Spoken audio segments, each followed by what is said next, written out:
Welcome प्यारे बच्चों। तो आज हम इस वीडियो में पाठ भगवान के डाकिए नामक कविता के महत्वपूर्ण प्रश्नों को बहुत ही आसान भाषा में समझेंगे।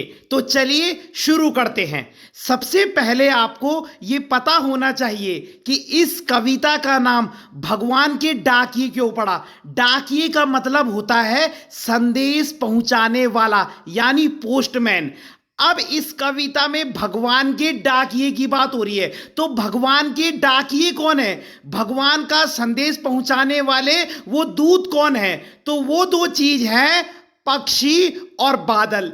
कवि कह रहा है कि पक्षी और बादल ये दोनों भगवान के डाकिए हैं, क्योंकि ये भगवान का संदेश हम तक पहुंचाते हैं। लेकिन हम लोगों की ये गलती है कि हम उनके संदेश को समझ नहीं पाते हैं। किनके संदेश को? जो भगवान का संदेश है। और जो कौन लाया है? पक्षी और बादल। पक्षी और बादल भगवान का संदेश हम लोगों के लिए लाए, लेकिन हम लोग उसे समझ ही नहीं पाते। तो उसको कौन समझ पाता है? उसको पेड़ पौधे, नदी और पहाड़ ये सब समझ लेते हैं, लेकिन हम नहीं समझ पाते।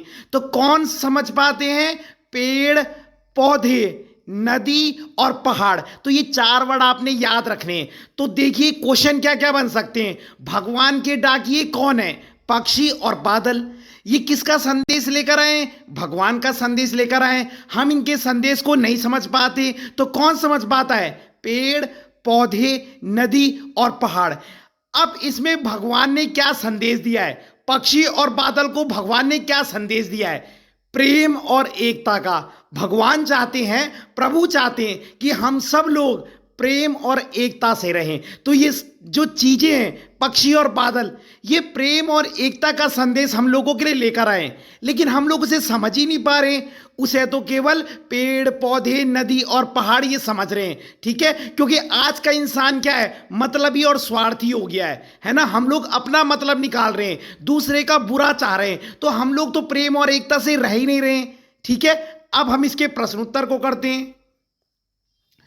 सबसे पहला प्रश्न है, भगवान के डाकिए किन्हें कहा गया है? तो भगवान के डाकिए पक्षी और बादल को कहा गया है। बहुत ही ईजी है।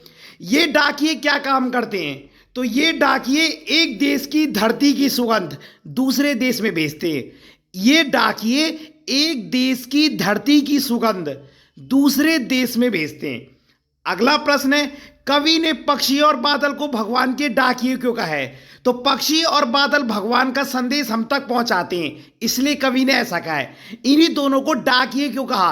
क्योंकि ये भगवान का संदेश हम तक पहुंचाते हैं। पक्षी और बादल भगवान का संदेश हम तक पहुंचाते हैं, पूर्ण विराम, इसलिए कवि ने ऐसा कहा है।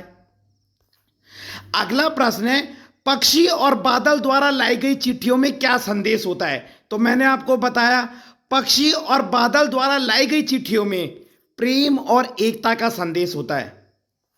आज मेरी आवाज थोड़ी बैठी हुई है, तो उसके लिए मैं माफी चाहूंगा।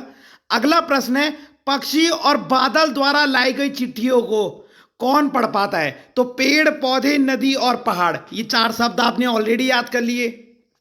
अगला प्रश्न है, एक देश की धरती दूसरे देश को सुगंध भेजती है। इसका मतलब बता रहे हैं। क्या है इसका मतलब? कि एक देश की धरती दूसरे देश को सुगंध भेजती है। तो आप लिखोगे, एक देश की धरती प्रेम और एकता के संदेश को पक्षियों के माध्यम से दूसरे देश में भेजती है। तो यहां पे सुगंध का मतलब क्या है? प्रेम और एकता का संदेश। तो एक देश की धरती प्रेम और एकता के संदेश को किसके माध्यम से? पक्षियों के माध्यम से दूसरे देश में भेजती है। ठीक है, तो ये सारे ही बहुत ही आसान प्रश्न हैं। तो आपने देखा इसमें कि पक्षी और बादल प्रेम और एकता के संदेश को लेकर आए हैं, और हम इंसान उसे समझ नहीं पा रहे। उसे पेड़, पौधे, नदी और पहाड़ समझते हैं, और उसमें किसका संदेश है? प्रेम और एकता का।